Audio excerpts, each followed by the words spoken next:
screens. We will be documenting their march to their seats front and center on the quadrangle. Class of 2017 is made up of 1,339 members.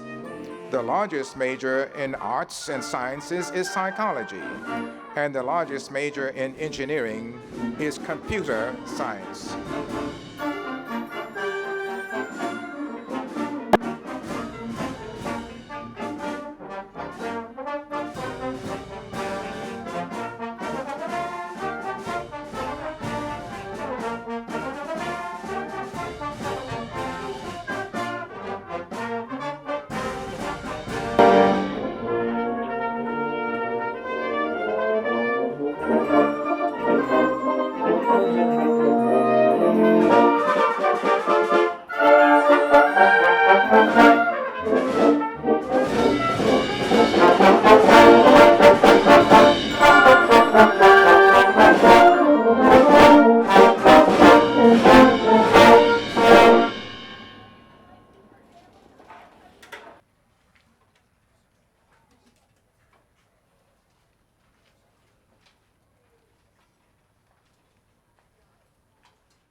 Just as far out of your way as possible. Thank you, Keith.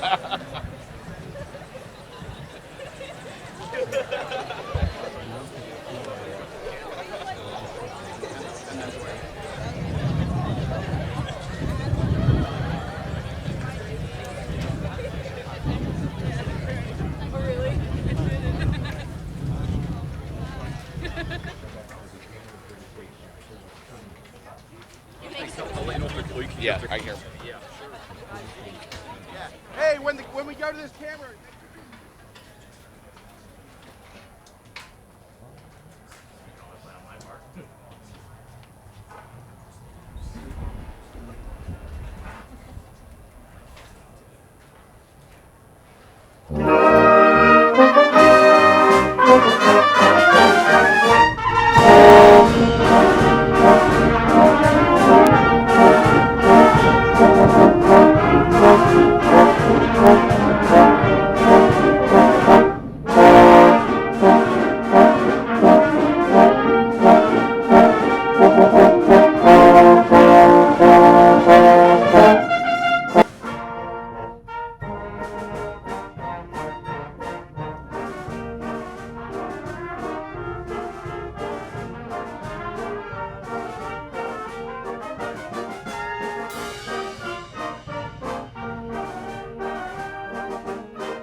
Start at 61. Are they ready?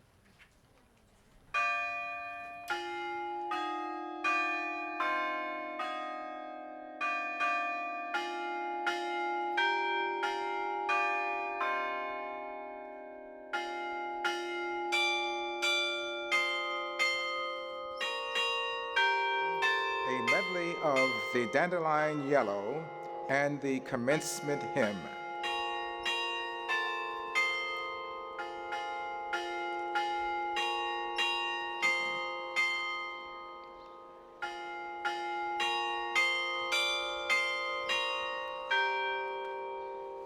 As you are listening to this medley of the Dandelion Yellow and the Commencement Hymn, it tells us that the procession of graduates has begun its march from the Wilson Commons lawn up Wilson Boulevard to the Eastman Quadrangle.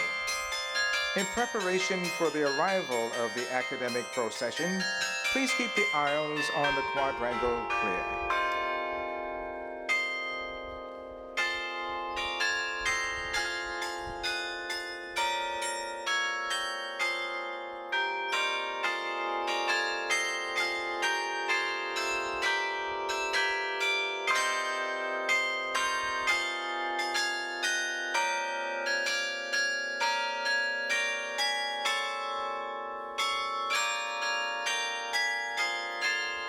As the candidates approach the quadrangle, they will be greeted and congratulated by the trustees and faculty of the university.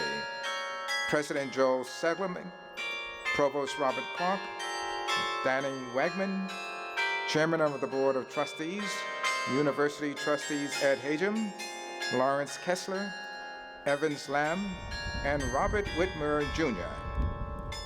The University Marshal Joan Roblin, as was stated earlier, will lead in the platform party, carrying the university mace, accompanied by Associate Marshal Michael Scott, who will be carrying the university baton.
Right into pump and circumstance. Okay.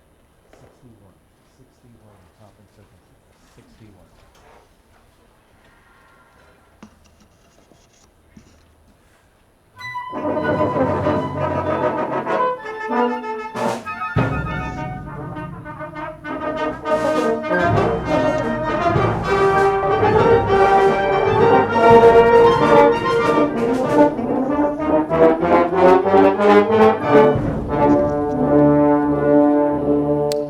Look for candidates from the university's College of Arts and Sciences in the two outermost columns and in the center aisle. candidates from the Hagem School of Engineering and Applied Sciences will be in the two center aisles.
Watching them processing, remember that the color of the hoods for the College of Arts and Sciences was white and yellow gold, and the color of the hoods for the engineering and applied science students is orange.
And turn around away.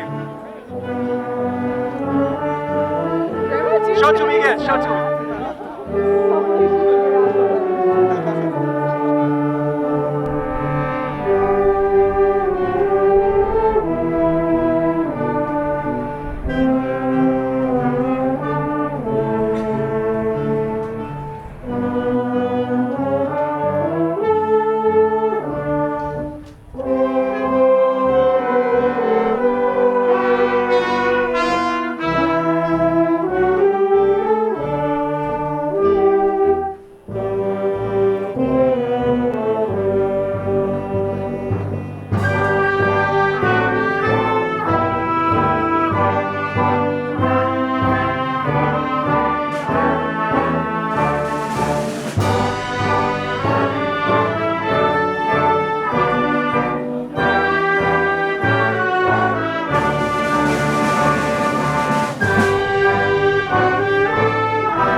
Ladies and gentlemen, the platform will now be heralded by the University of Rochester Wind Symphony for their march to the stage platform. Please rise. Don't you stand. All right, elevate.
Let us pray. In the name of all that is sacred and holy, the divine energy known by many names, we offer today our prayers for all of our students who will go forth from this campus and out into the world to continue to offer their gifts, creativity, and energy to colleagues, neighbors, friends, and families. We give thanks for the dedication they have shown as they have completed this phase of their academic preparation for the many vocations into which they are now moving. We give thanks for the families and friends that have nurtured them during their sojourn through college. We join these students in giving thanks for friendships forged in this place that will last a lifetime, for wise mentors, challenging teachers, and opportunities for personal, academic, spiritual, and professional growth that have stretched them and tested them as they have graced this campus during this phase of their life's journey. We send them forth buoyed by our great hopes and expectations for all they have yet to do. They are bright, they are energetic and creative, they care about the world, and are prepared to serve in the arts, the sciences, engineering, medicine, law, education, social services, politics, foreign service, business, and countless other sectors of our civil life. O Eternal Spirit, imbue them with humility, a good sense of humor, patience, compassion, and a commitment to justice and peace. May their happiness increase as they serve the world. May they dream big dreams. May they nourish the visionary gleam that lies within them, cultivate the art of seeing invisible things, turn their knowledge into wisdom, hone their sense of right and wrong, and at the last understand the meaning of their own lives. You of our class of 2017, may the Eternal Spirit bless you and keep you. May the universe be gracious to you. May you live expectantly, love courageously, and may you go forth into the world to be a blessing to that world as you have been a blessing to this university during your years with us on this campus. Amen. Amen.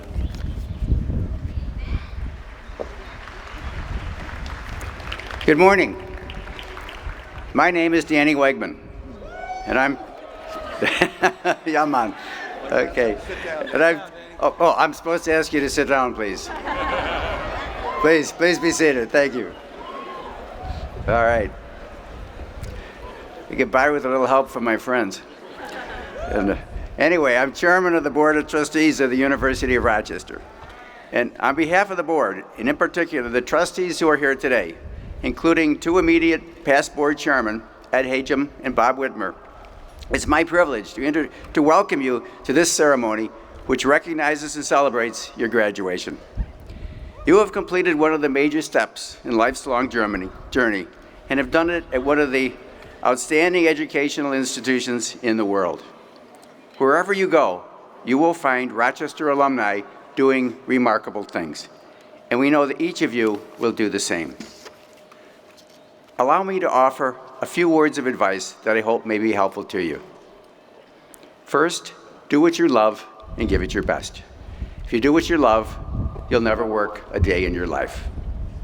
Find the best people to help you achieve your dreams. Partner with them. Treat them right. They'll help you achieve heights you never thought possible. Third, give credit to others. Few achievements are entirely solitary, and you will find that following this philosophy will also benefit you, often in surprising ways. You will accomplish anything if you don't care who gets the credit. Find ways to serve others, whether through community activities, your work, your family, or all three. Our communities, family, and workplaces are as strong as we individually and collectively make them. You will find that serving others enriches your life well beyond what you contribute. These are values I have followed in business and in my personal life. They are the foundation of my unwavering commitment to the community of Rochester and to this great university. I believe in these values and hope some of this advice is helpful on the next leg of your journey. It's now my privilege to introduce our visionary leader, my partner in strengthening our city and our university, my friend, and the 10th president of the University of Rochester, Joel Seligman. That was great, Yeah.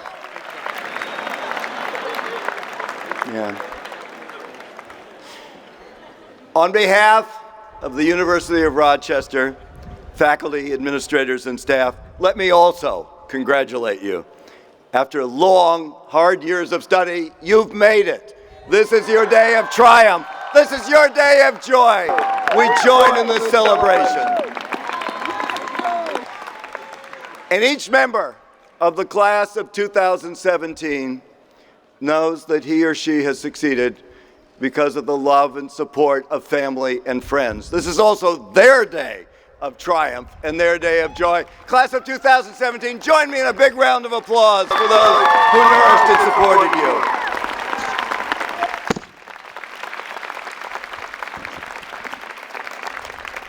Your achievements are also the pride of 4 remarkable deans in the College of Art, Science, and Engineering: Peter Lenny, Rich Feldman, Gloria Culver, and Wendy Heinzelman.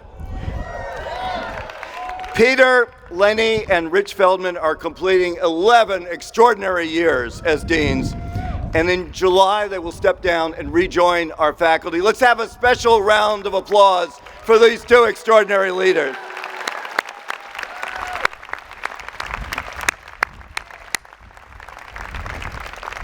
And please join me in a round of applause for the faculty of Art, Science, and Engineering, the individuals who've taught you and supported you and had office doors open for you for the many years you've been here. Their intellectual curiosity, we hope, has been infectious. For the faculty.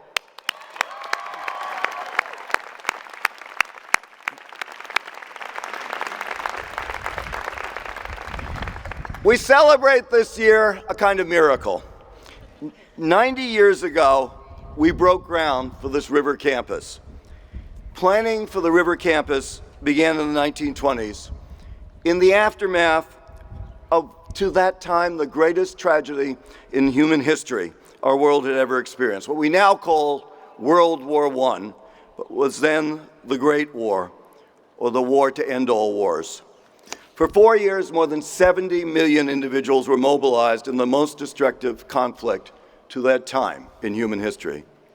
It was against that backdrop that the University of Rochester began steps that led to the university we know today. The River Campus, the Medical Campus, the Eastman School of Music, all were planned and developed in the shadow of the Great War. This was a triumph of optimism over experience. The university took that view in the 1920s, a smaller but beautiful river campus, then with 12 buildings, 1,000 students. We had 1,000 students in 12 buildings. It works. Today has grown to be the river campus we know, with over 60 buildings and over 8,000 students in art, science, and engineering, and our new schools of business and education. If we take the long view of human experience, we have similar reasons for optimism today. Average longevity in our planet in the last century increased from 31 in 1900 to 71 years today. By some measures, 1 in 4 children born now will live to be 100. Technology, improvements in healthcare, communications, and transportation have transformed our world. But optimism, as Matt Ridley wrote in a recent book, also must be rational. Progress out of poverty is not universal, and we face today some of the greatest challenges in human experience. The same revolution in technology, healthcare, communications, and transportation that has enriched so many has also led to massive dislocations. Growing disparities in wealth, racial, religious, and social tensions, anger, and frustration are consequences of a world increasingly being transformed. And yet, the story of human progress is about so much more than technology. It is also a checkered but real story of progress in human relationships. Our country began with a constitution that implicitly recognized slavery. We've come a long way since the 13th Amendment abolished slavery in 1865, and the separate but equal doctrine was abolished in 1954. Over 100 years ago, women in this country could not vote. Now they are regularly elected to higher office. Just a few years ago, the LGBTQ community was subject to discriminatory, sometimes criminal laws. Within the past 2 years, gay marriage has been recognized by the Supreme Court.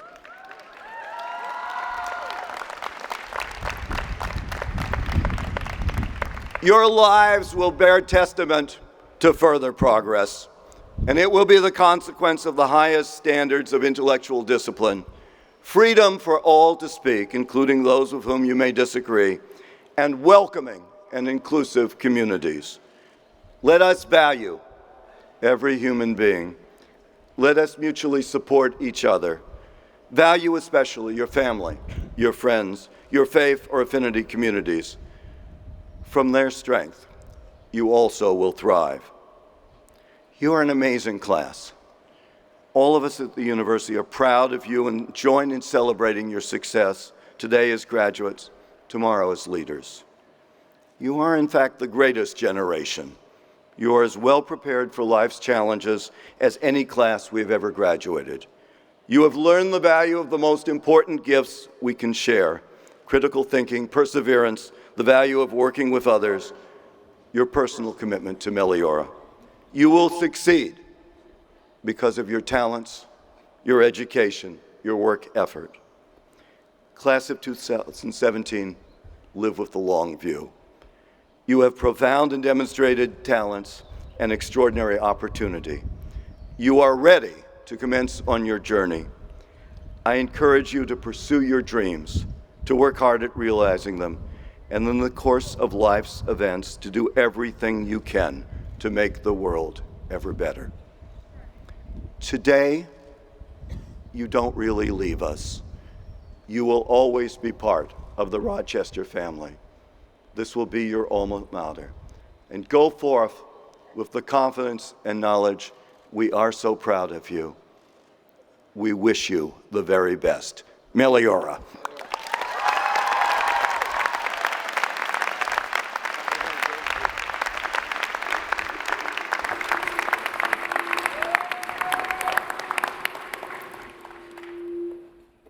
Good morning and congratulations, class of 2017.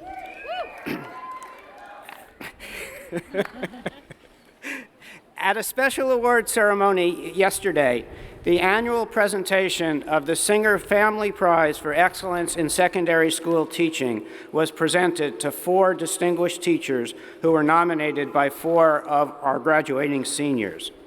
At this time, we would like to recognize Paul Singer, an alumnus of the class of 1966, who made this award possible.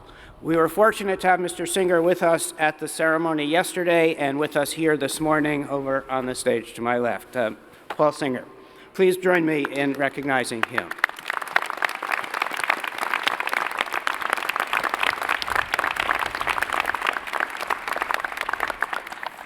I would like now to ask our 4 award winners to please stand and to be recognized for your outstanding contributions to teaching excellence.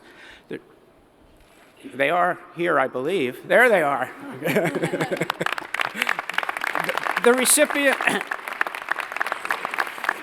The recipients are Marvin Gordon Hall from Campion College High School in Kingston, Jamaica.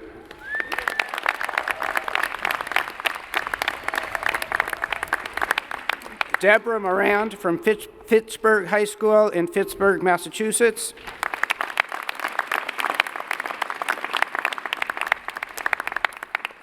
Lisa Ricci from Thomas R. Proctor High School in Utica, New York.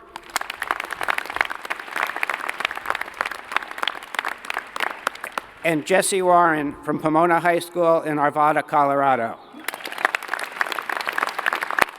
Congratulations to all of you.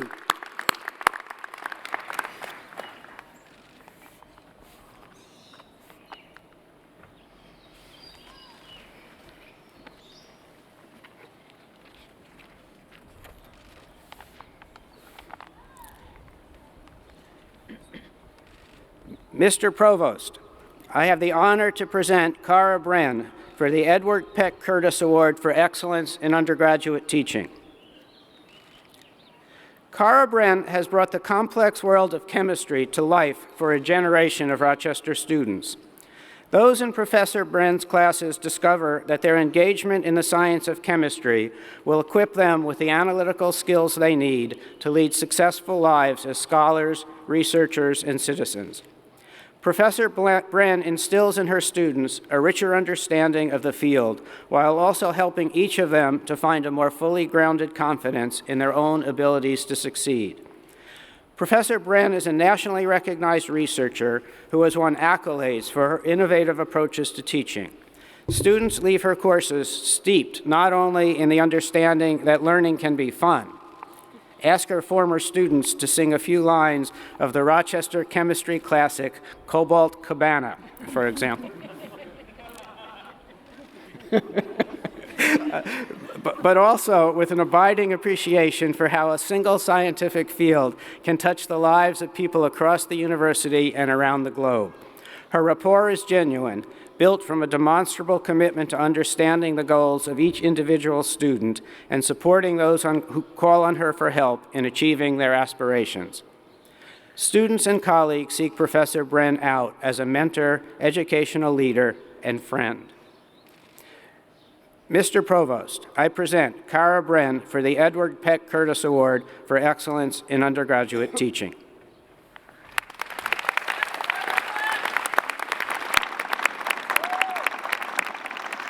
Cara Bren, the University of Rochester is proud to recognize your enormous influence on the Department of Chemistry, on the students who have made the department their academic home, and on the university, and awards you the Edward Peck Curtis Award for Excellence in Undergraduate Teaching.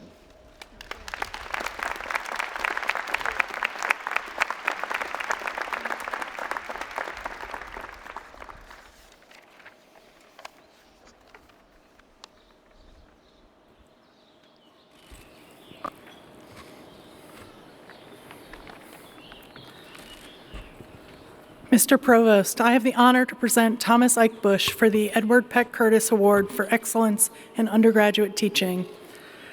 Tom Ike Bush has helped transform how biology is taught at Rochester. He has brought a keen analytic lens to the classroom, challenged himself to recast courses for the world in which biology touches every life. And it touches lives far beyond the walls of Hutchison Hall.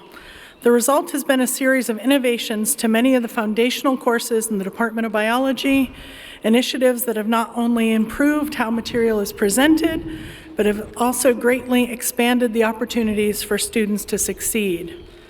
Students find Professor Ike Bush's enthusiasm infectious.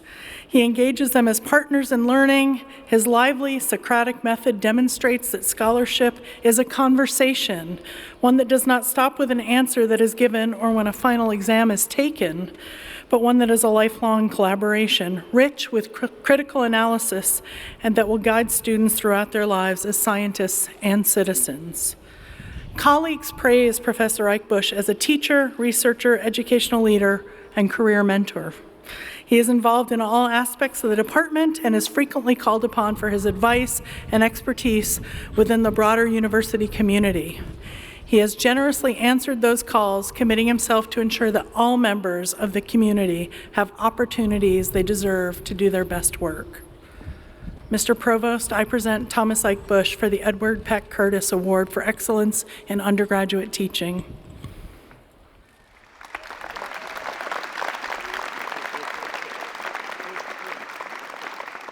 Thomas Ike Bush, the University of Rochester is proud to recognize you as a scholar and teacher who exemplifies the mission and academic values of our university community and awards you the Edward Peck Curtis Award for Excellence in Undergraduate Teaching.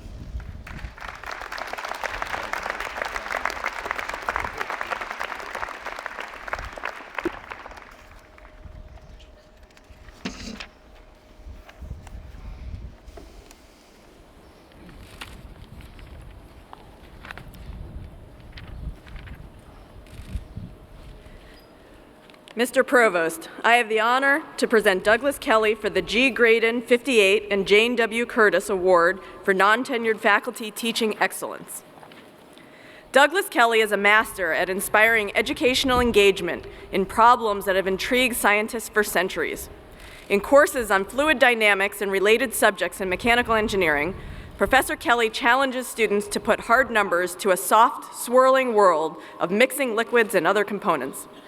The math can be daunting, but the results give students much more than solutions to problem sets. They provide students with a rigorous grounding in what it means to be true engineers. Since 2013, when Professor Kelly joined the faculty of the Hagem School of Engineering and Applied Sciences, students have sought out his courses and his guidance as a mentor. He combines an engineer's problem-solving ethos with a scientist's insatiable curiosity, approaching everything with a demonstrable zeal for tackling complicated questions. The approach resonates with students who find in Professor Kelly an engaged, approachable partner who clearly cares about their success. Professor Kelly has also earned praise for his commitment to widening the circle of engineers to include many who have traditionally lacked opportunities to pursue the profession. He not only helps to recruit students from groups who are underrepresented in engineering, but he has also been an active participant in larger university-wide efforts to increase the diversity of future professors in the field. Mr. Provost, I present Douglas Kelly for the G. Graydon 58 and Jane W. Curtis Award for Non-Tenured Faculty Teaching Excellence.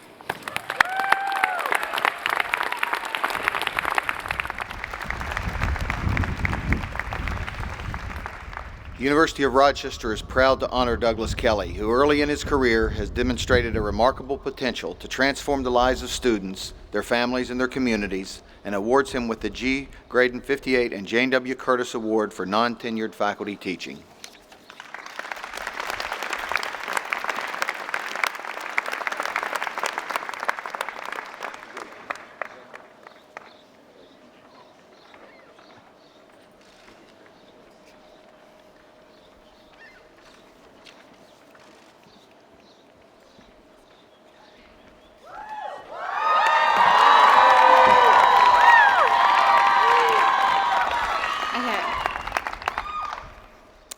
Thank you, President Seligman, Board of Trustees, esteemed faculty, family, and friends, and of course, congratulations to the class of 2017.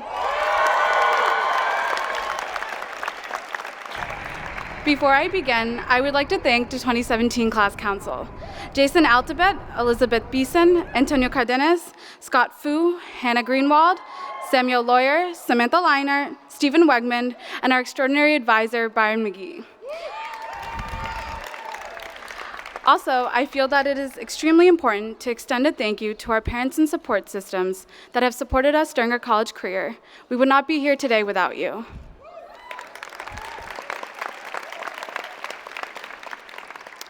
And now, it is my utmost honor and privilege to have the opportunity to be here with you today and to be part of the commencement of this chapter of your life.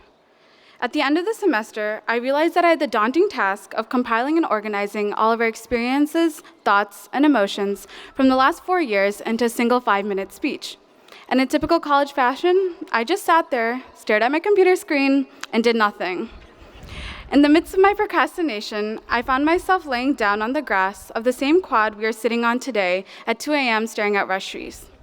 That is when it occurred to me, it is simply impossible to lump everyone's time here into a specific list of experiences. Realistically, we've all had drastically different 4 years, and for some more or less.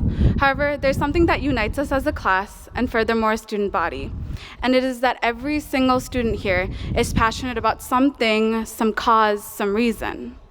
With this in mind, I would like to take us back to when we first decided to embark on our journey here.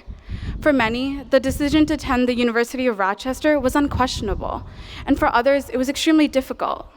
For some of us, the trip here was only a short car ride away from home, and for a significant number of us, it required a day of long plane rides. There was feelings of excitement, but also anxiousness and nervousness as to what lied ahead. Yet we all saw something in this school. Whether that was the open curriculum that allowed us to explore and find subjects we were passionate about, outstanding faculty that passed on their knowledge and taught us many invaluable lessons, or maybe even the tunnel system that allowed us to escape the weather during cold winter months. Together, we made the commitment to make this campus our home as we moved on to a new stage of life. From our initial candlelight ceremony on this quad during freshman orientation, where we stood holding our candles, amazed that we were beginning college, to sitting here today, eager and excited for graduation, time has gone by much faster than we could have ever imagined. I want you to think about all the firsts you've experienced here. Your first time walking around campus, probably lost as how to get from Gergen Athletic Center to Gergen Hall. Your first finals week, when you sat in rusheries questioning your ability to cram a semester of material in a matter of 3 days. Your first time walking to Danforth, thinking to yourself, wow, so many options. Your first game or competition where you proudly represented the University of Rochester. The first snowfall during college, when you quickly realized snow days don't exist here. And the first time following a long conversation that you realized you met your best friends for life. Now, I want you to think about all your last time walking around this campus confidently as an undergrad. Your last class with a professor that helped shape your academic interests. Your last final that you could not wait to complete. Your last meal at the pit where you vowed to never eat panda again. Your last time meeting with an organization that you poured your heart into during college. Your last day at your job or internship and saying farewell to your boss and coworkers. And that very last goodbye to your friends that left you promising to visit each other as soon as possible. And of course, everyone's first and lasts are different. But what I would like to convey is that we have made unforgettable memories here that we will cherish throughout our lives. So as this chapter comes to a close and we head off into post-undergrad life, I feel as if it is only fitting that I compare us to our beloved mascot, the Yellow Jacket. Throughout their lives, Yellow Jackets will venture away far and near from their nests in search of resources. But no matter where they go, they will always use their instincts to return back to their hive. Similarly, we are now going to embark on our journey away from our hive for the very first time. We will travel all over the world chasing our dreams and settle into different lives, develop new routines, and meet new people. But the same way Yellow Jackets always come back, we too will always come back. The University of Rochester will always be our hive, a place we can count on throughout our lives, and we will forever loyal be to our beloved home beside the Genesee. Class of 2017, I love you, and I could not be prouder to be part of such an accomplished group of students. Now go out and be a trendsetter, go-getter, and make the world ever better. Thank you, and Meliora.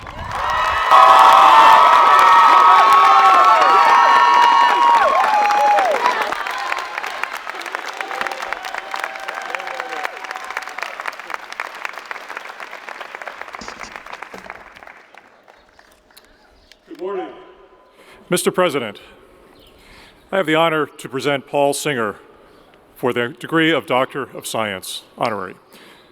Paul Singer, founder and president of Elliott Management Corporation, is widely recognized as running one of the country's most successful hedge funds. Mr. Singer is a dedicated philanthropist, political activist, and national leader on the issue of marriage equality. Mr. Singer's zeal for transforming society extends to his political engagement as a leading conservative thinker with extensive advisory and board service. Also a steadfast supporter of gay rights and marriage equality, Mr. Singer has been a force of social change in the United States, beginning with his membership in a bipartisan coalition to overturn Proposition 8, the 2008 California voter initiative banning same-sex marriage there. Mr. Singer has channeled his activism to become involved in a variety of same-sex marriage efforts in Maine, New Hampshire, New Jersey, and Oregon. He was instrumental in the successful campaign to legalize same-sex marriage in New York and worked to provide a financial safety net for politicians who supported gay rights. Mr. Singer's philanthropic leadership has supported research and scholarship in the areas of free market economics, rule of law, and transparency, healthcare delivery innovation, national security, and the future of Israel. His decision to sign the Giving Pledge 4 years ago, promising to donate more than half of his wealth within his lifetime to address society's most difficult challenges, further affirmed his fundamental commitment to a philosophy of leadership, demonstrating by example how to bring about better results for communities in need. Mr. President, I present Paul Singer for the honorary degree of Doctor of Science.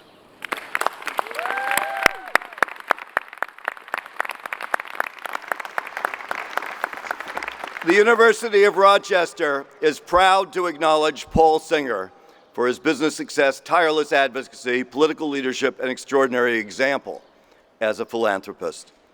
in recognition of his lifetime achievement and dedicated service to the communities around him, we present to him the honorary degree, Doctor of Science. Congratulations, Paul. Thank you. And now you're going to be hooded.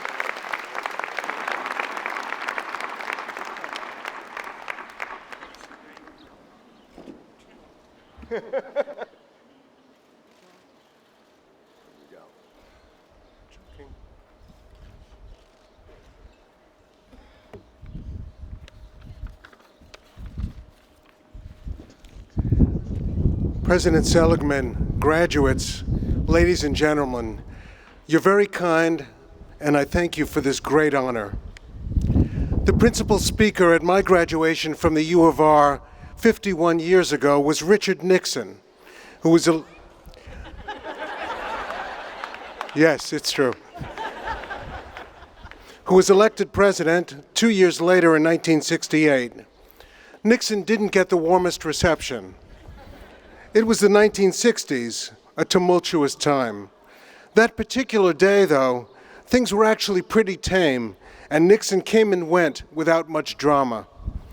These days, on many campuses, it would have been quite a different story.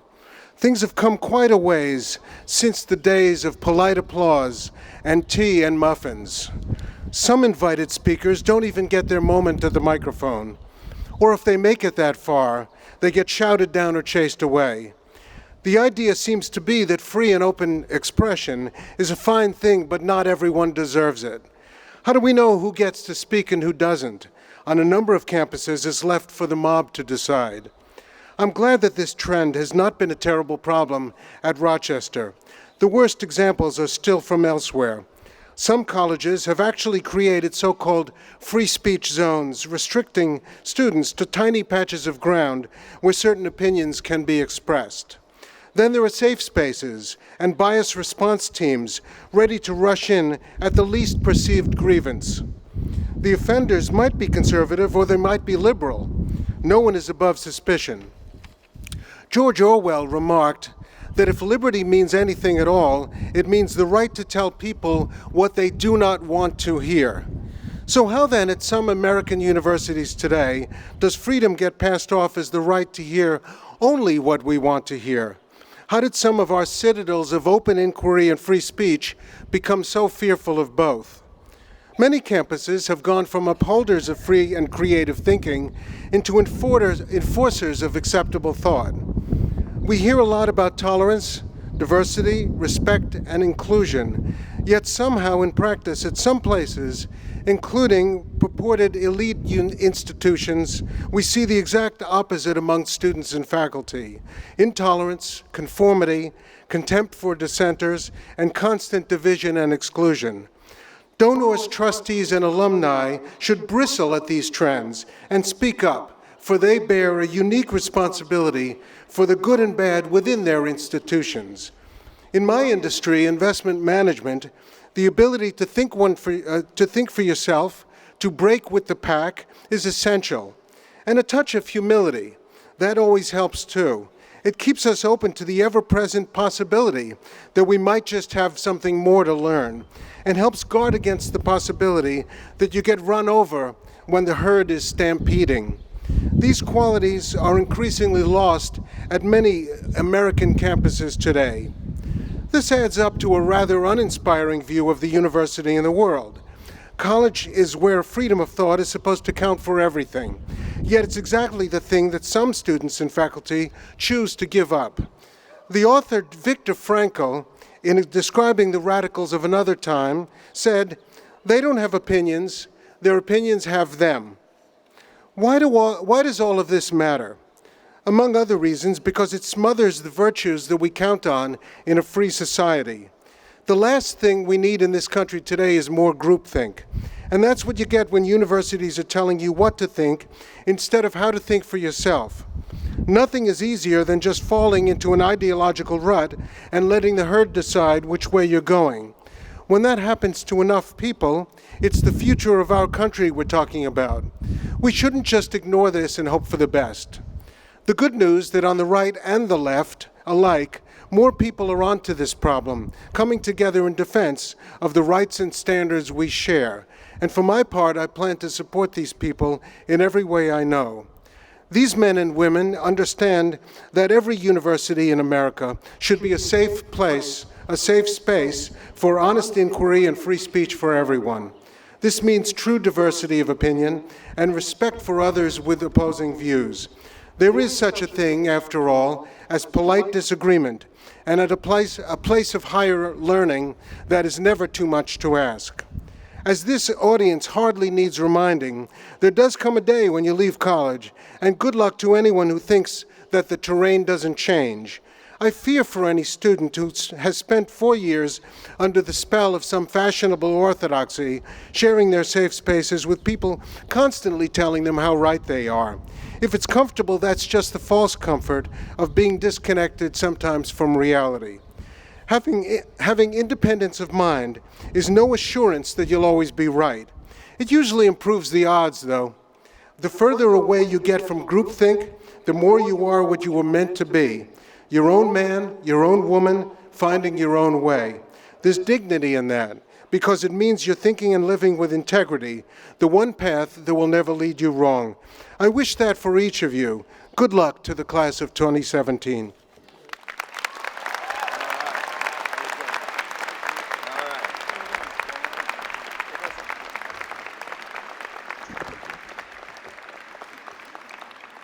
Academic freedom lives on this campus, and to prove this, Paul, I invite you for tea and muffins shortly after the ceremony. Ladies and gentlemen, we now present our graduation speaker.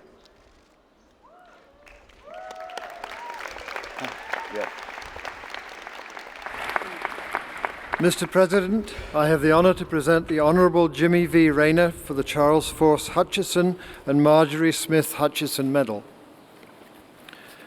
Jimmy Rayner is one of the nation's most distinguished jurists. As a judge on the United States Court of Appeals for the Federal Circuit, he brings a masterful command of law on intellectual property and international trade to adjudicate some of the most important questions affecting our place in the world's economy. In nearly 200 written opinions, Judge Rayner has set a standard of clarity and cogency that demonstrates his independence from political winds and his abiding commitment to justice for all. Judge Rayner has had a notable 25-year career. He became the first Latino and first international trade lawyer appointed to the Federal Circuit in 2011, when he was unanimously approved by Congress. Judge Rayner's appointment to one of the nation's most influential courts is but a chapter in an inspiring story of excellence and commitment to serving others. He approaches his work with a grace and humility that come from simple beginnings. He is guided by a community-minded optimism that makes him a sought-after mentor and role model for those who aspire to a life in the law. National governments, international organizations, and professional bodies have all recognized Judge Rayner for his insightful scholarship, legal erudition, and dedication to helping others.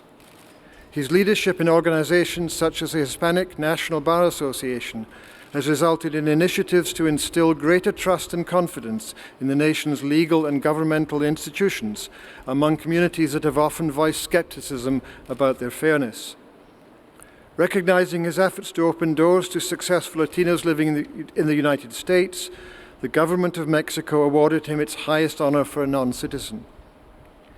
Mr. President, I present the Honorable Jimmy V. Rayner for the Charles Force Hutchison and Marjorie Smith Hutchison Medal.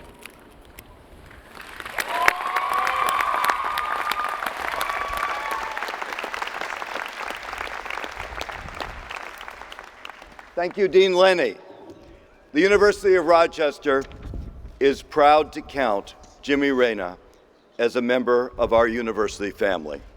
In recognition of his outstanding professional achievements and personal commitment to serving those around him, we present to him our highest alumni honor, the Charles Force Hutchison and Marjorie Smith Hutchison Medal. Congratulations, Judge Rayner.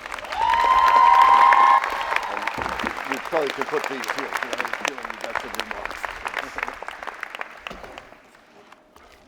Thank you, President Sullivan.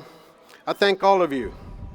Please know that I will always cherish the honor to provide the 2017 Commencement address and to receive the Charles Force Hutchison and Marjorie Smith Hutchison Medal. You know, it's always a beautiful day when friends, family, and colleagues can gather together in a moment of celebration. And there's no doubt that today is a beautiful day because we've gathered here to celebrate the achievement of these graduates. But it's beautiful for another reason. Let me explain. You know, graduations are times of introspection. It's a time of personal stock taking. It's a time to check personal inventories. In fact, just this morning, I engaged in some personal stock taking. You know, I vividly recall in 1975 when I sat there as a U of R grad getting ready to graduate. I had a big mob of black hair. It was shiny, it was wavy, it went down past my shoulders. I wore African dashikis all the time. And I had this leather necklace that I would wear, and it had a little bitty pyramid hanging off of it. I was lean, and I'm telling you, I was mean. I was totally buffed out. And I had been admitted to a lot of law schools, and I was sitting there thinking, I'm gonna be a lawyer. I'm gonna fight injustice, and I'm gonna stick it to the man. Now, this morning, 42 years later, I looked in the mirror. I wear a suit, my hair is short and white. Instead of buff, I'm butter. And I am the man.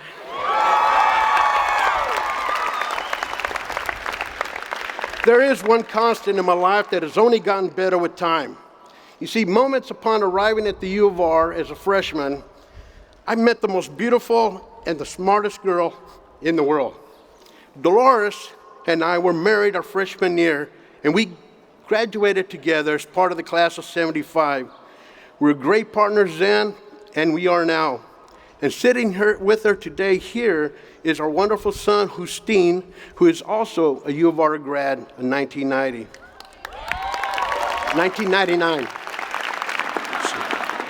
So, now I'm often asked to speak, and people want to know, how did a scrawny little Latino Huckleberry Finn from New Mexico become a circuit judge on the U.S. Court of Appeals for the Federal Circuit? Now, I admit I have a great story to tell in that regard, but I have another story I want to share with you. It's a story I've always wanted to tell, but never have, because nobody would have understood it. But I think you can relate. I think you will understand this story. You see, it's because it's about the University of Rochester and about snow. You see, when I think of the University of Rochester, one memory stands out in my mind: blue snow. It was probably my junior year, and I was studying in the library. I had found a secluded corner high up in the library stacks, and it was a hidden niche, a hidden corner, and I moved in a study carrel into that corner, and it was a hideaway where I could do my best work. Well, late one night, I finished working, and I came out of these front doors of the library right here behind me. Must have been around 11:30 p.m., and it was snowing really, really hard. I came down those steps, and I walked straight through the quad, and when I got to the end of the quad, it suddenly stopped snowing. And I turned, and I looked back at the library, and it was the most amazing sight. The snow everywhere had turned blue. The rooftops, the steps, on the trees, everywhere. And the blue snow cast a light blue hue up into the air. And the library was all lit up. And the dome was shrouded in this rich golden light. You know, I could barely see my footprints. There were these gray splotches in the blue snow. And you couldn't tell whether those footprints led to the library or were coming from it. It was a magical moment. And for me, it was a grand moment. And I was overcome with a great sense of gratitude and thanksgiving. And right there, that night, I wept. You know, I've often thought about that magical night of the blue snow. In that scene, I saw and see great positive and meaningful force that my college experience, my U of R experience had become. It spoke to me about the debt of support and encouragement that I owed so many people. But most important, that night, I came to understand and to embrace the power of change. In 1971, when I was a freshman, America was in protest. And when I arrived at the university, I immediately became involved in the anti-war movement. Once, about 300 of us U of R freshmen were out demonstrated in downtown Rochester. It was a peaceful demonstration, and suddenly the Rochester police charged at us, swinging batons. We all screamed and ran. I made it back to my dorm okay, but a fellow in my hall appeared with blood splattered all over his face and his shirt. Not long after that, an article appeared in the Campus Times. It was written by Chancellor Alan Wallace. Chancellor Wallace wrote, "Students have to make up their minds. Are you going to be a protester or are you going to be a student?" See, in his view, you cannot be both. It was like, what is your main gig? What's your main gig? And it was a challenge, and it made me think hard about what I expected to gain from my U of R experience. It was a question that involved personal stock taking. So it made me think about back home. I always held a job after school. After my own job, I'd go and help my dad clean doctor's offices into the night. 6 months before I arrived in Rochester, I was in an onion field picking onions, helping my dad fix up the family income. I was the first one to leave in the family in an airplane. I didn't have much money. I had $20 that my dad gave me. I had $20 that my boss gave me, a little bit of savings, and my mother gave me $85 in coins. I found out that day where all my money was always disappearing. Every time I laid down a dime or a nickel, next day it'd be gone. So my mom gave it back to me. So I left New Mexico with many persons expecting great things from me.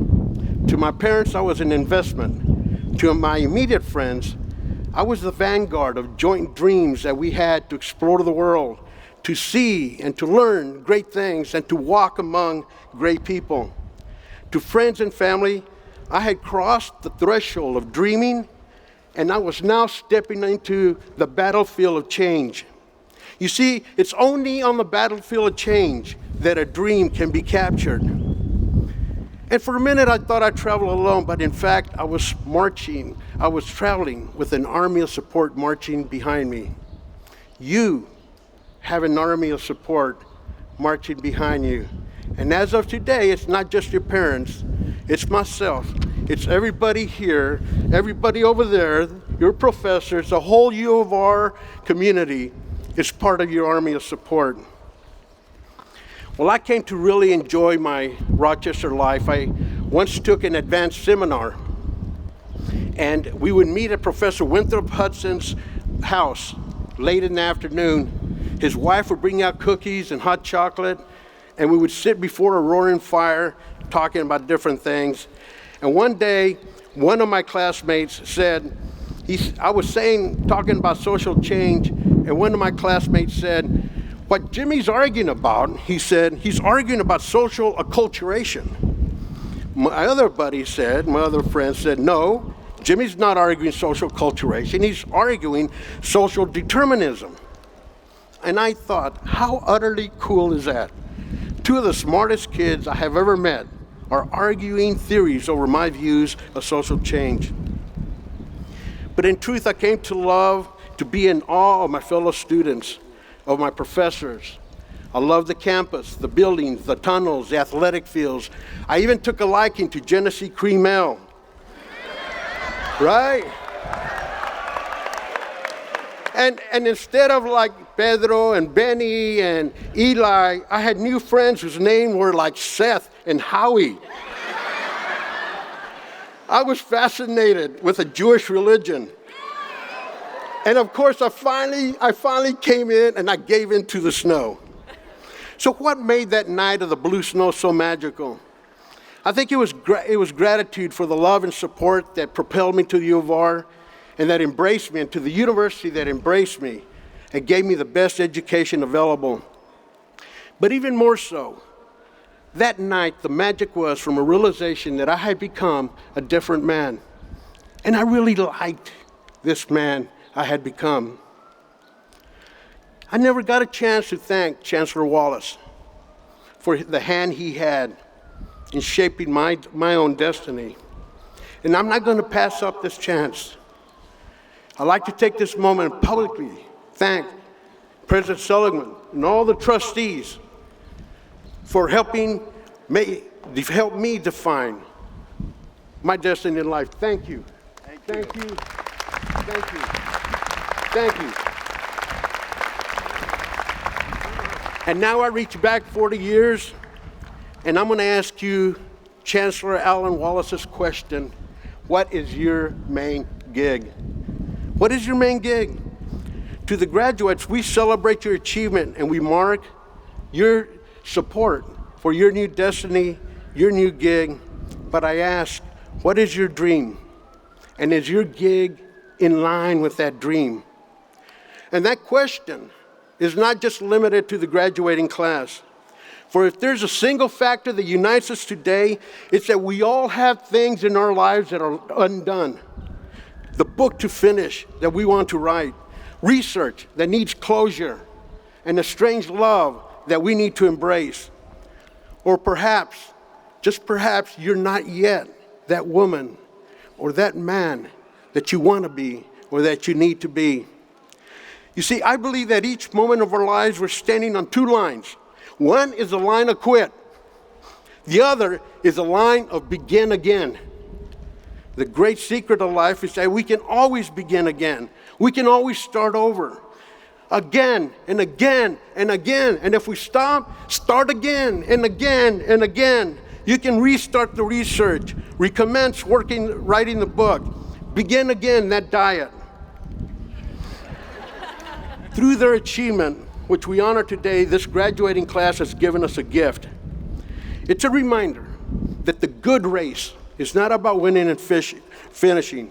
It's about starting today. And you see, the opportunity to change falls on all of us today like blue snow, and that is why today is such a beautiful day. Thank you very much.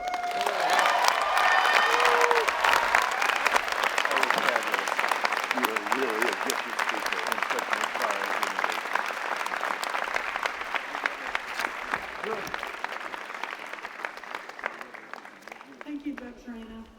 Well, I want to say that I want to congratulate the class of 2017 myself. I also want to say what I heard him, I'm going to paraphrase, young, scrappy, and hungry. And that's what you guys are too. So don't throw away your shot.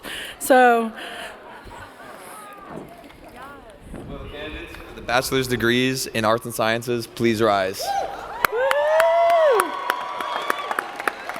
The moment has come. Mr. President, on behalf of the faculty of the School of Arts and Sciences, I have the honor to present these candidates for the degrees of Bachelor of Arts and Bachelor of Science. The University of Rochester, upon the recommendation of the faculty of the School of Arts and Sciences, admits each of you to the bachelor's degrees for which you have been recommended, and confers upon you all the rights, privileges, and responsibilities of that degree. We welcome you to the Fellowship of Learned Citizens. Congratulations, class of 2017.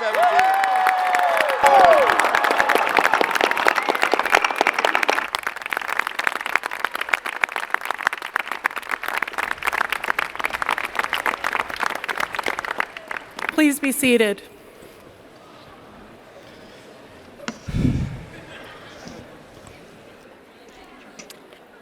I'd like to add my congratulations to the class of 2017. You did it. Will the candidates for the bachelor's degrees in the Hagen School of Engineering and Applied Sciences please rise?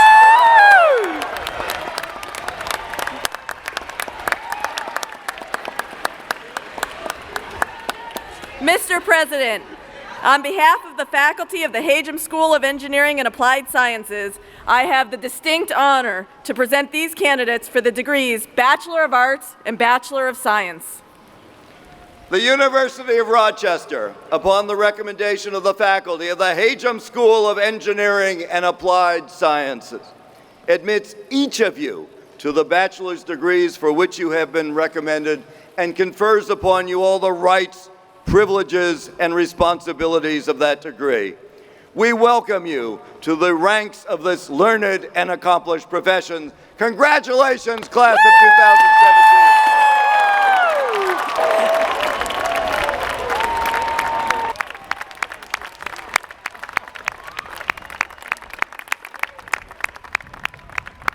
2017. Please be seated. All right, we have now come to the point in the ceremony where we have started to tempt the patience of the weather gods. Apparently, a storm is coming.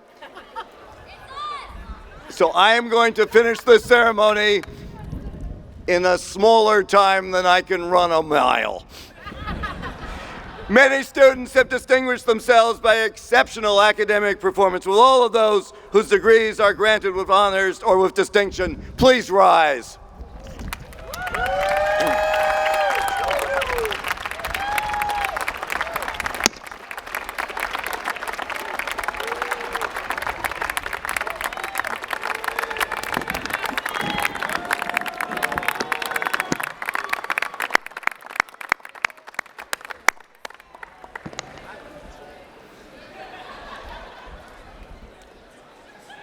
We celebrate at this university the diversity of human experience. You come with different aspirations, you leave with different ambitions. You are people of many races, genders, nationalities, but you are all Yellow Jackets now. You are all our alumni, and we wish you the very best.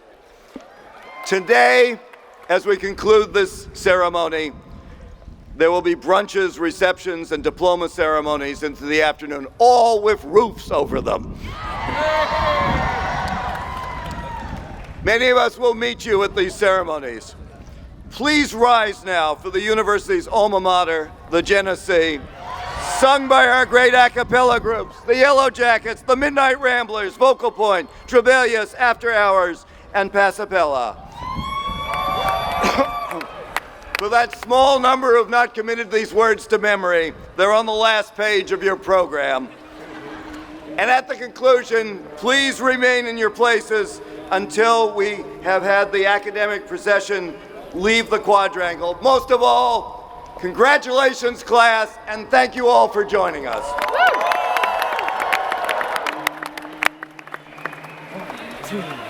Full many fair and famous streams beneath the sun there be, yet more to us than any seems our own dear Genesee.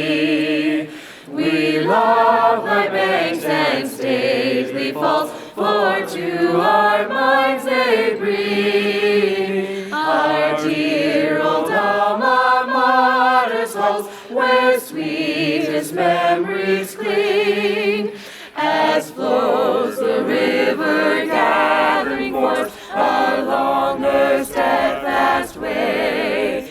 May we along life's devious course grow stronger day by day, and may our hearts where'er we roam